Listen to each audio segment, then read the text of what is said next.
26日，陆安碧桂园城市之光建筑工地发生一处围墙和活动板房坍塌，造成6人死亡、3人重伤的后果。碧桂园一下子站在了风口浪尖上，市值蒸发35亿港元。图片来源：视觉中国文章研迪编辑樊月之建筑工地中伤亡事故市值蒸发35亿港元。7月26日23时至24时，陆安城区降雨量达70毫米每小时，短时风速7级左右。23时40分许，静安区碧桂园城市之光建筑工地发生一处围墙和活动板房坍塌。碧桂园发公告称，7月26日23时40分许，安徽陆安城区降雨量达70毫米每小时，短时风速7级。特大暴雨和瞬时大风导致公司安徽陆安项目一处围墙和项目红线外总包施工人员居住区活动板房发生坍塌。截至发稿，该事故造成6人死亡、3人重伤，救治和善后工作仍在进行。目前救治和善后工作正在有序进行。27日下午，碧桂园紧急发布声明，表示目前搜救工作已经结束，事故得到了控制。对于灾害事故造成的伤亡，公司上下深感悲痛。集团副总裁、区域负责人已连夜赶到现场，专门成立了应急小组，全力协助政府展开救援和伤员救治，并对项目进行停工，全面排查安全隐患，并对全集团所有施工项目下达要求，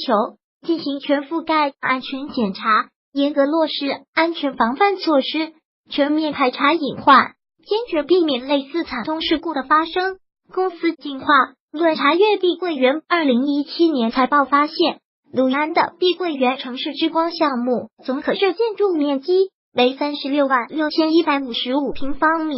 碧桂园占总权益的60%，在建工程的预期竣工日期为2019年第2季度，在建工程的预期竣工日期为2019年第4季度，已预售的总可销售建筑面积为164642平方米。截至收盘，碧桂园股价每股下跌 0.160 港元，收于 13.120 港元股，跌幅为 1.20%， 市值蒸发35亿港元。从卖出情况来下，15时44分，碧桂园出现 96.10 万手和 30.20 万手的超大卖单，快速扩张向高周转。危机这并不是碧桂园发生的第一次施工事故。7月12日，杭州萧山所前镇碧桂园前陈府在建工地发生基坑坍塌，进而引发路面塌陷和水管爆裂。7月16日，网传图片上，碧桂园漳州玉江府开市事大会现场杀鸡取血，员工们集体举起杯子喝鸡血并喝饮流年。员工背后的大荧幕上闪烁着15天冲刺4000万，全力以赴，使命必达的口号。该图片引发网络热议，尽管事后有媒体援引来自碧桂园方面的说法，称只是摆拍，喝的实际是果汁，但碧桂园打鸡血式的形象已深入人心。复制沃尔玛模式的碧桂园，快自为先。今年4月，碧桂园内部文件被曝光，碧桂园提出对高周转的要求，在设计工作上，所有3、4、5线城市项目必须采用标准化产品。设计院接到营销互配及设计要求后，当天内出图通宵。在总体工期方面，项目摘牌到开工超过40天即撤资，开工工期大于7个月，项目总撤值。年报显示，2017年碧桂园房屋合同销售金额约5508亿元，约合847亿美元，合同销售建筑面积约6066万平方米，合同销售金额排名世界第一。碧桂园的业务收入主要来自房地产开发、建筑、物业投资、物业管理及酒店经营。2017年度，碧桂园的收入约为2268.99亿元，较2016年度增长 48.2%， 其中 97.0% 的收入来自物业销售，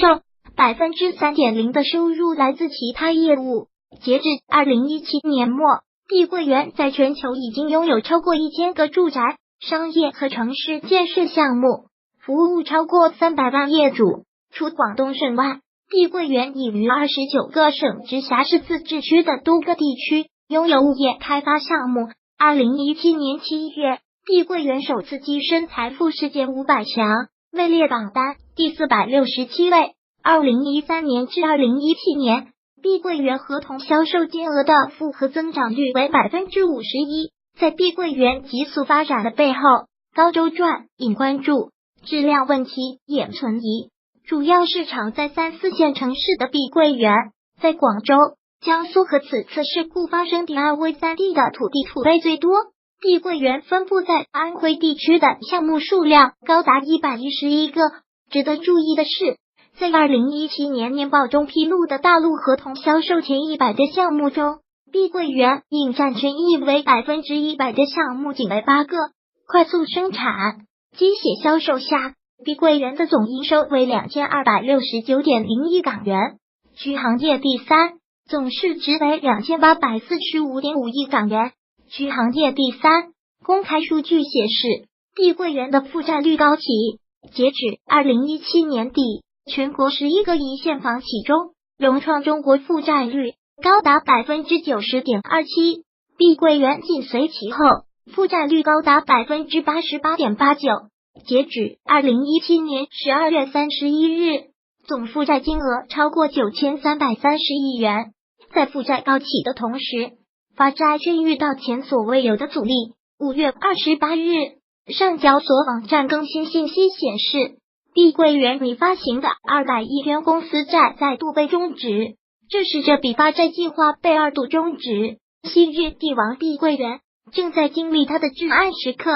CNN 也则声明，本文来自腾讯新闻客户端自媒体，不代表腾讯网的观点和立场。